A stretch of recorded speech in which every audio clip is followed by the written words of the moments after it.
కుంభమేళాలో తీవ్ర విషాదం చోటు చేసుకుంది. భారీ తొక్కిసలాట చోటు చేసుకోవడంతో చాలా మంది భక్తులు ప్రాణాలు కోల్పోయారు. దేశం ఉలిక్కిపడిన ఈ ఘటనతో ఉత్తరప్రదేశ్ ప్రభుత్వం యుద్ధ ప్రాతిపదికన సహాయక కార్యక్రమాలు కూడా చేపడుతోంది. అయితే ఈ ఘటన తర్వాత కుంభమేళాలో శవాలు కుప్పలు కుప్పలుగా పడి ఉన్న దృశ్యాలు ప్రస్తుతం సోషల్ మీడియాలో వైరల్ అవుతున్నాయి. ఆ దృశ్యాలు అందరి చేత కన్నీళ్లు పెట్టిస్తున్నాయి. మౌని అమావాస్య పర్వదినం సందర్భంగా ఉత్తరప్రదేశ్లోని ప్రయాగ్రాజ్లో జరుగుతున్న కుంభమేళాలో పుణ్యస్నానం ఆచరించేందుకు దేశవ్యాప్తంగా భక్తులు పెద్ద ఎత్తున వచ్చారు. ఈ క్రమంలోనే మంగళవారం రాత్రి 2 గంటల సమయంలో త్రివేణి సంగమం వద్ద తొక్కిసలాట చోటు చేసుకుంది. ఈ దుర్ఘటనలో 17 మంది భక్తులు మరణించినట్లు ప్రాథమికంగా తెలుస్తోంది. ఈ సంఖ్య మరింత పెరిగే అవకాశం ఉన్నట్లు సమాచారం. ఈ ఘటనలో అనేక మంది తీవ్రంగా గాయపడ్డారు. ఈ క్రమంలోనే సీఎం యోగి ఆదిత్యనాథ్ భక్తులను ఉద్దేశించి ఒక కీలక ప్రకటన చేశారు.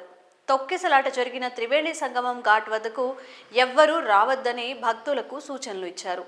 తమకు సమీపంలో ఉన్న ఘాట్ల వద్దే అమృత స్నానాలు ఆచరించాలని యోగి కోరారు.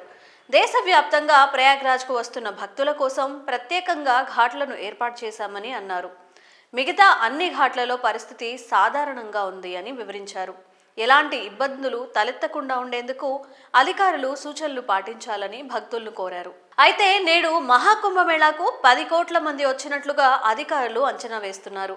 కాగా మహాకుంభమేళాలో మంగళవారం అర్ధరాత్రి 2 గంటల ప్రాంతంలో తొక్కిసలాట జరిగింది.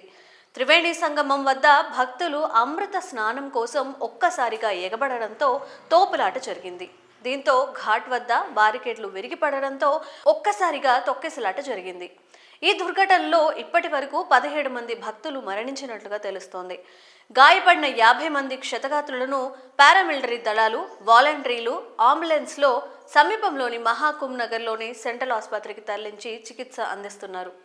మరి ఈ దుర్ఘటనపై మీ అభిప్రాయాలను కామెంట్స్ రూపంలో తెలియజేయండి.